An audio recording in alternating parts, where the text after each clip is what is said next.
Kembali di channel Pada Sebuah Koma bersama saya, Hafiz.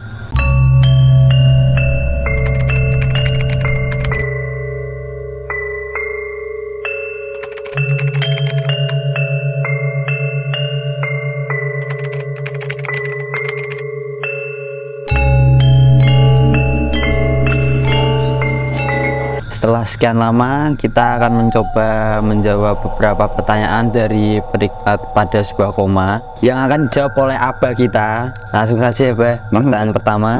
Nih mau tanya, weton pengaruh dengan kehidupan sehari-hari gak? Setelah sekian lama akhirnya Q&A lagi ya. Yeah. Pertanyaan pertama itu tentang weton. Weton itu kan berhubungan dengan, kalau orang Jawa, kalau secara nasional itu kan hari ada 7, Senin sampai Minggu. Sedangkan kalau orang Jawa itu pasaran namanya. Pasaran itu ada 5 hari. Jadi Pon, Wage, Kliwon, Legi, Pahing.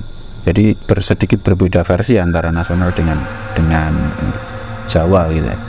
Kalau ditanya ada hubungannya enggak dengan kehidupan sehari-hari, kalau menurut orang Jawa itu hubungannya sangat kental, justru sangat berpengaruh malah dalam kehidupan.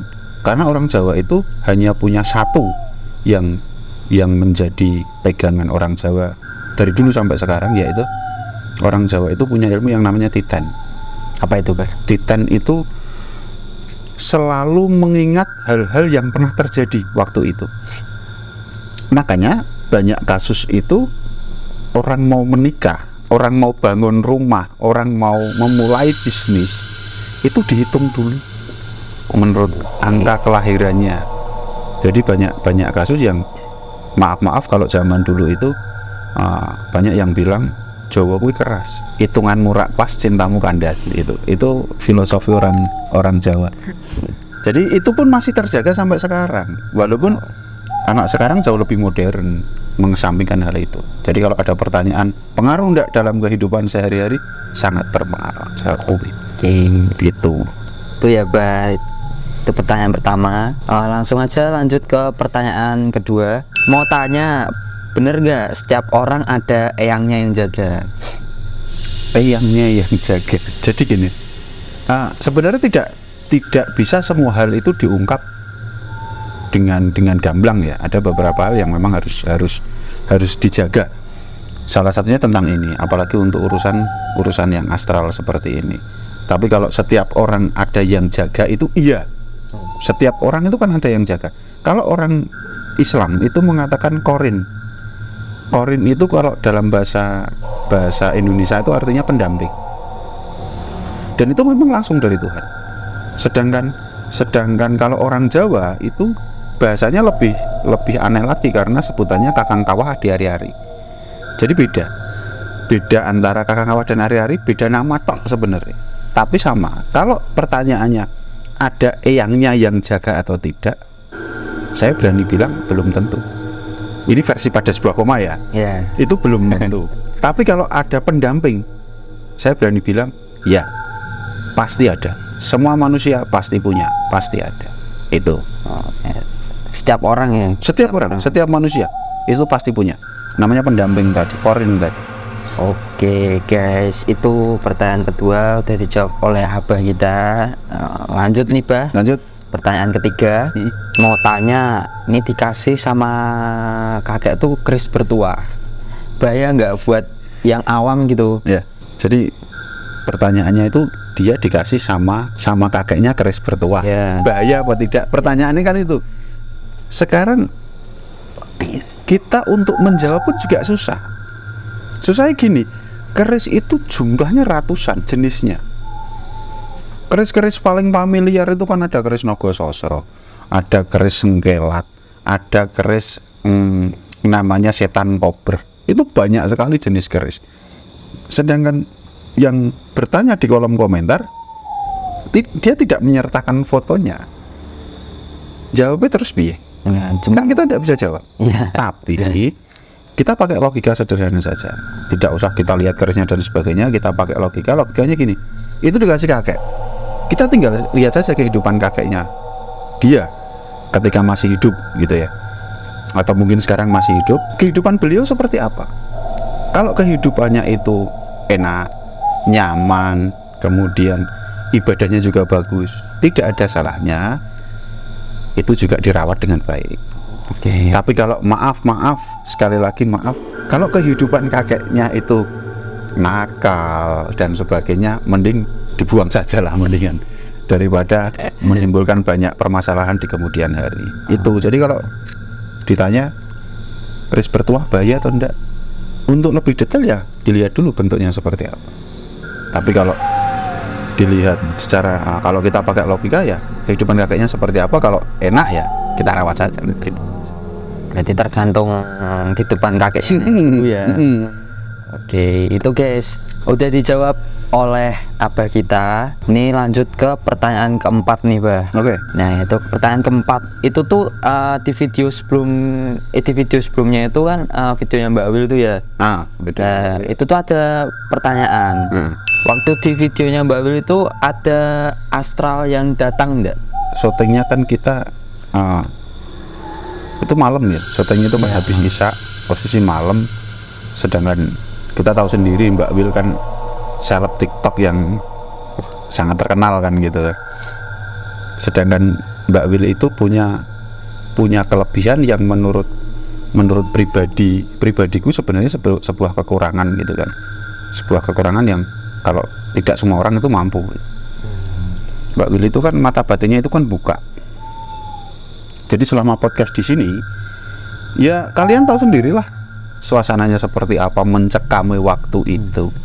Kalau ditanya, ada yang tanya, ada nggak astral yang datang? Nanti mungkin Mbak Wil juga akan nyepil di TikToknya sana bagaimana fenomena ketika podcast itu. Jadi selama podcast itu kondisinya sebenarnya sangat mencekam. Kalau selama ini kita selalu membanggakan bagaimana podcast bareng sama Om Sigit. Nah, Om Sigit yang dari Klaten itu begitu dahsyat ketika podcast. Posisi sekarang sudah tergeser sama Mbak Wil. Kamu kan ngurusin kamera waktu itu di situ.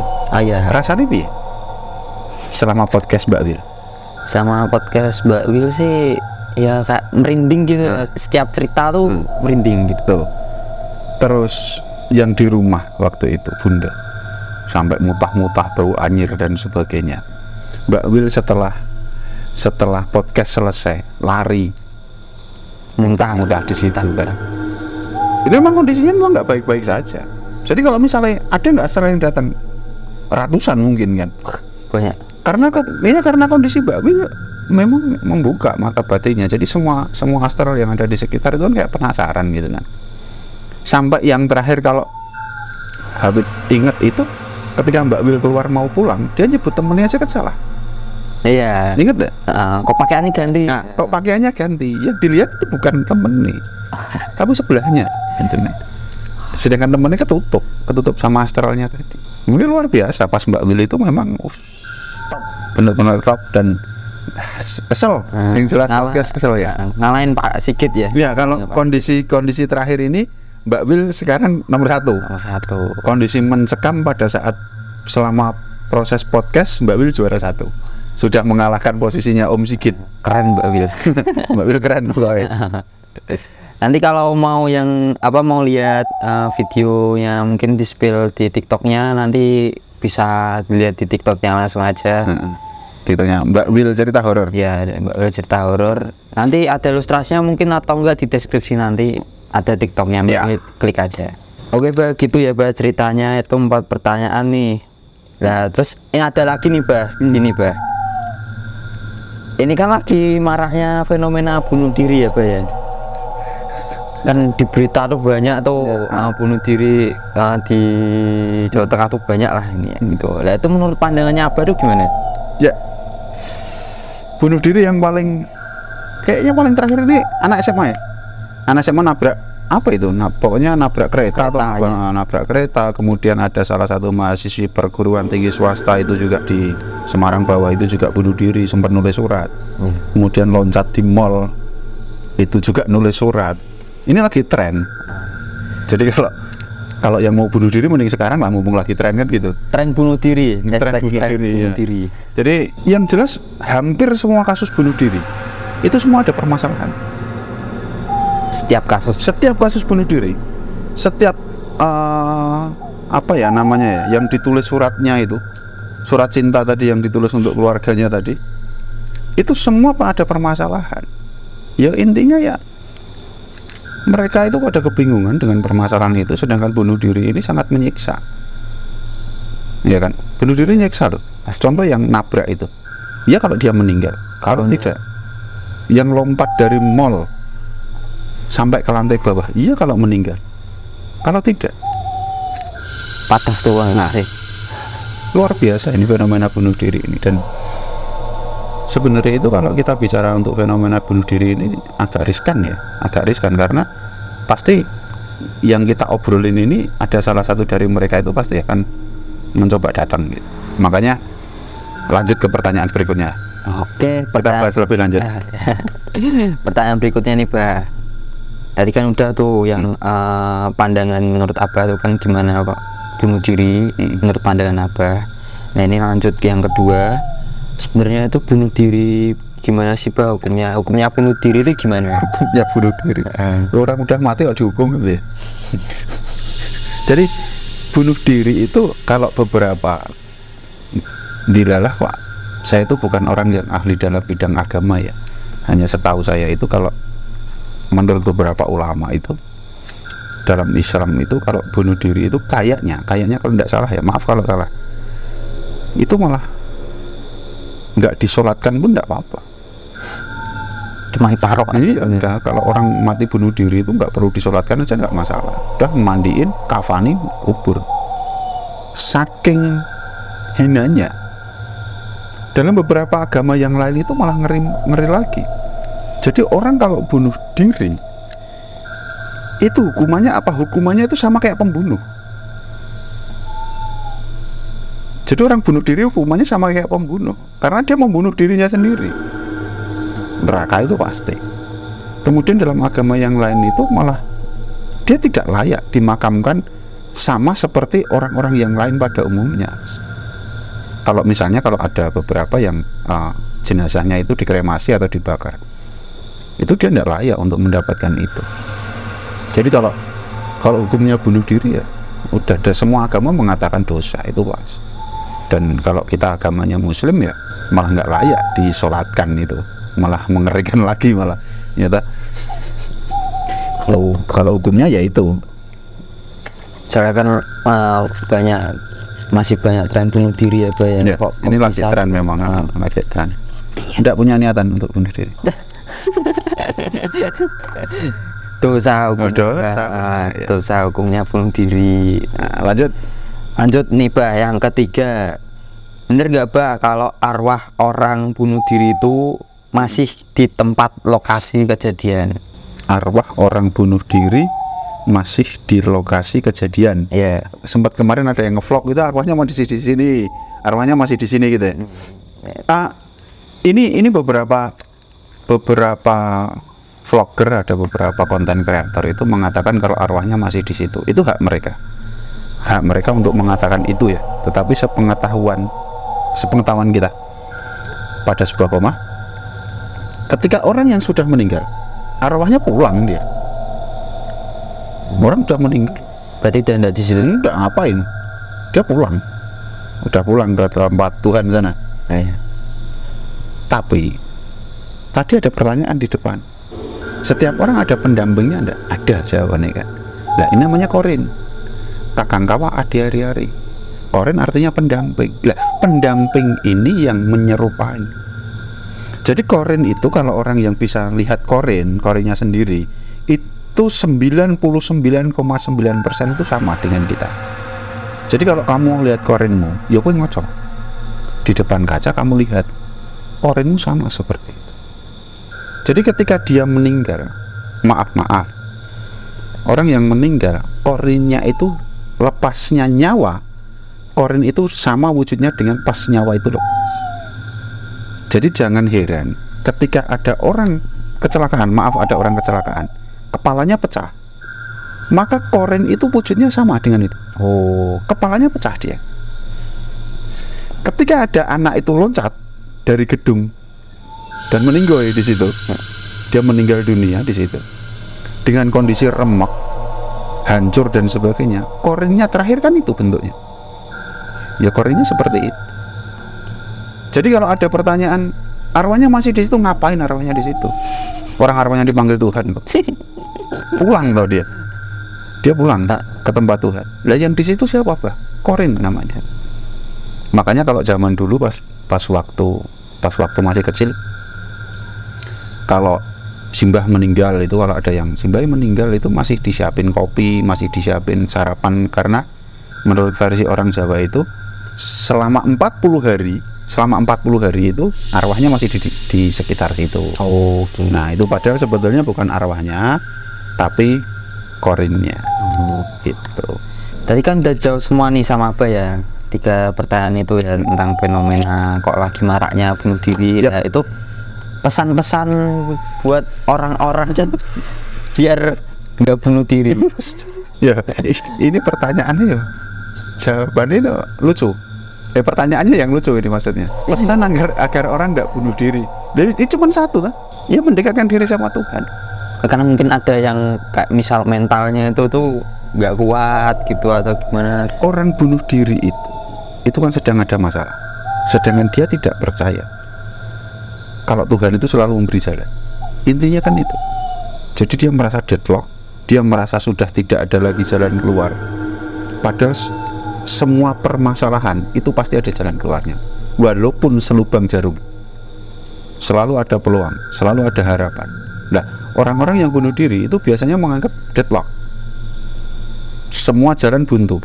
Akhirnya dia memutuskan untuk kembali ke Tuhan dengan cara yang menyakiti dirinya sendiri itu. Makanya kalau ada pertanyaan tadi, David bilang caranya bagaimana? Ya mendekatkan diri sama Tuhan.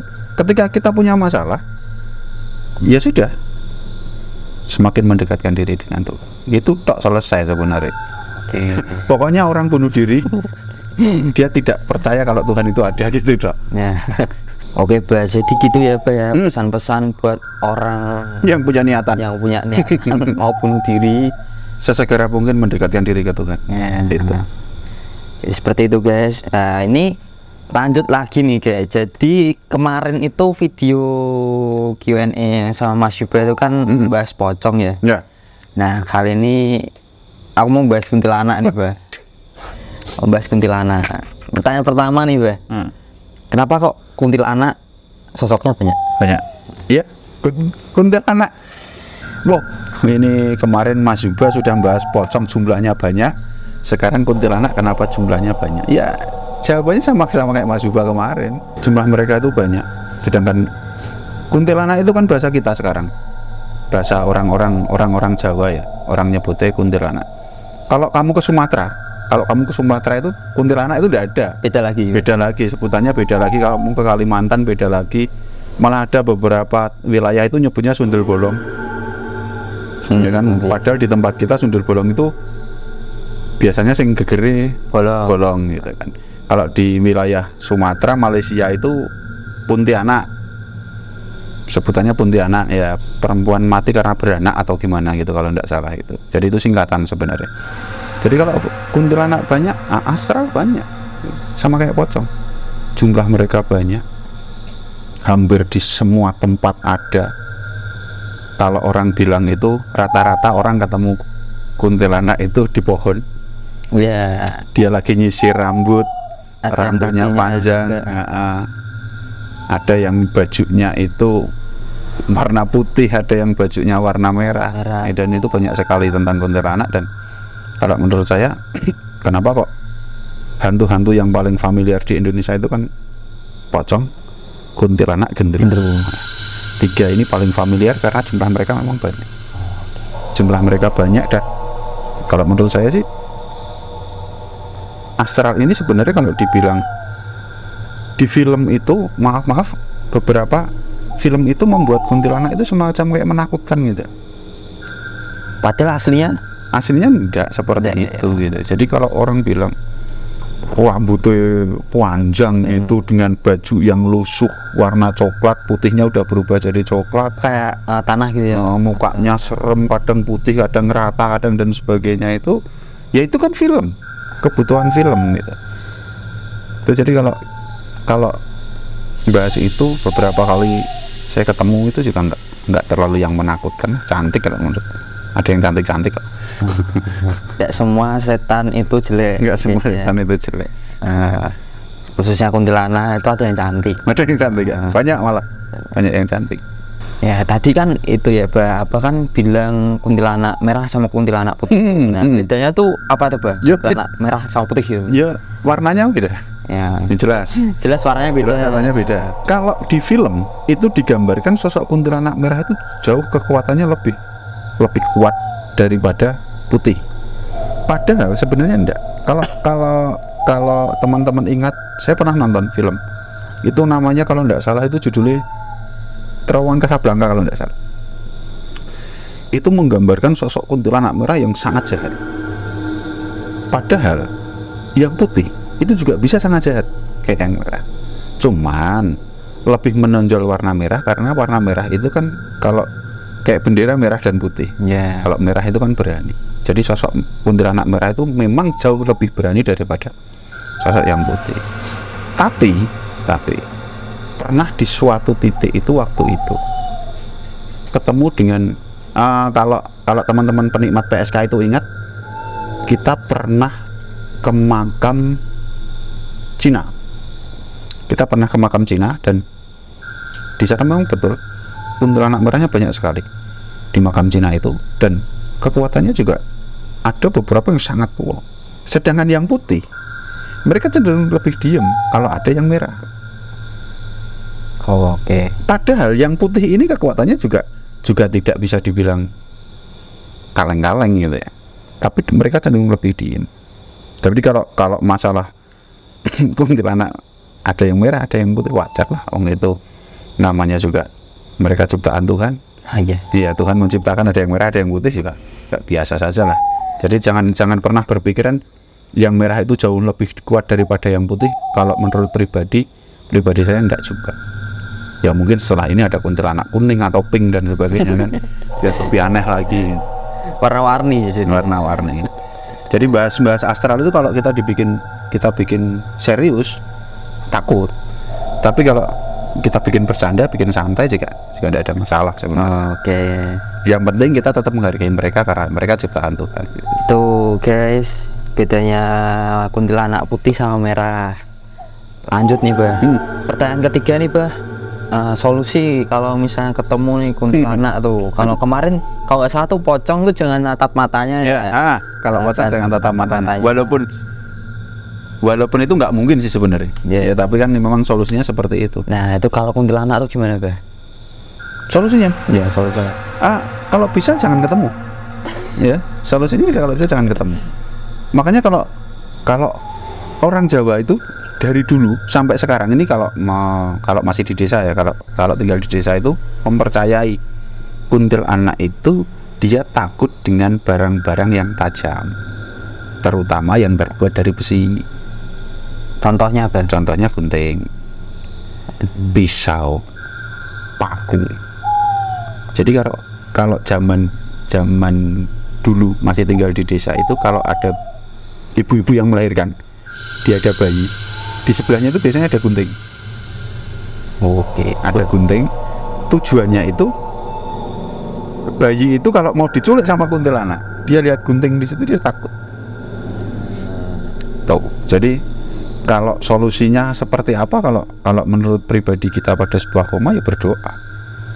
Ya kan, kalau Muslim ya baca ayat kursi lah, Al-Fatihah dan sebagainya atau sholawat. Kalau yang non Muslim sesuai dengan keyakinannya masing-masing. Tapi kalau kita stay tinggal di rumah, dan apalagi yang punya bayi, tidak ada salahnya dikasih beberapa benda yang agak tajam di sekitar kamar aja, di dalam kamar itu, besi misalnya atau pisau atau misalnya paku.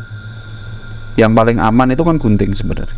Itu kalau enggak itu pemotong kuku itu, yang buat motongin kuku itu kan dia dari besi itu. Nah udah taruh aja di situ.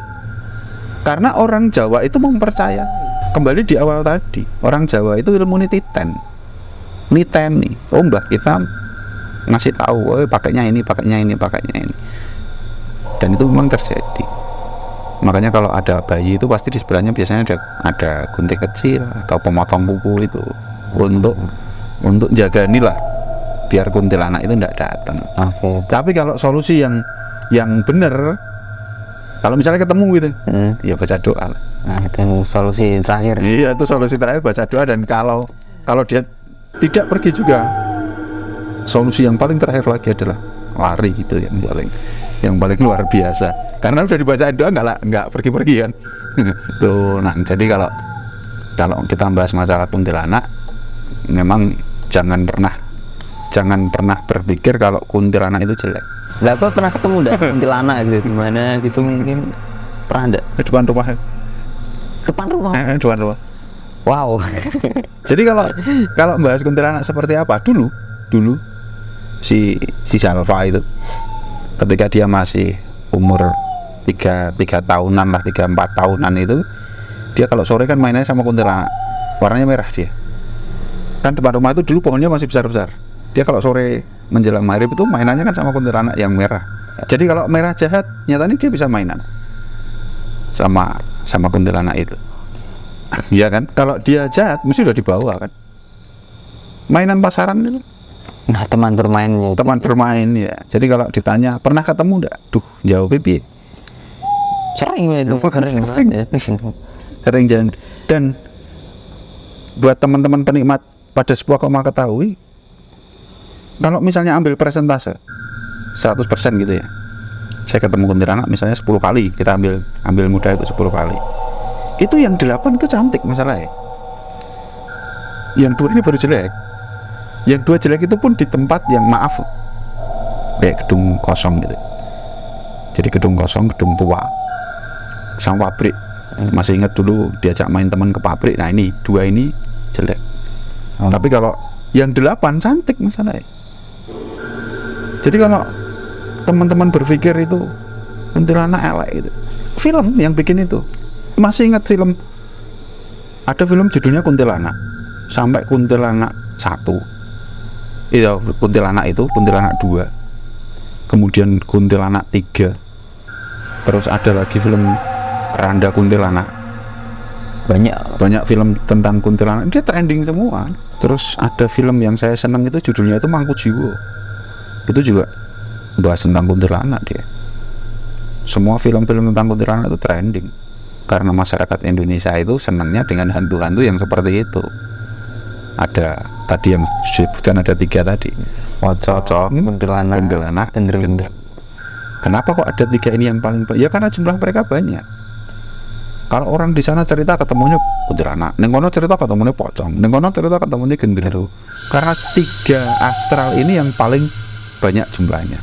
Saya kira cukup lah untuk pembahasan kuntilanak. Jadi lain kali kita bahas astral yang lain lagi. Siap. Jadi kalau pertanyaan terakhir, pernah enggak ketemu kuntilanak?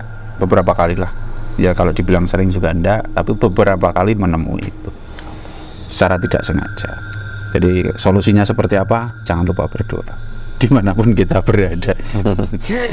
Jangan penutup ya. Jadinya penutup kan. Tuh. Oke, gitu guys. Udah dibahas semuanya, udah dijawab juga sama Abah. Jadi segitu dulu ya, Pak ya. Buat teman-teman yang ingin bertanya, tanya apa aja di kolom komentar video ini.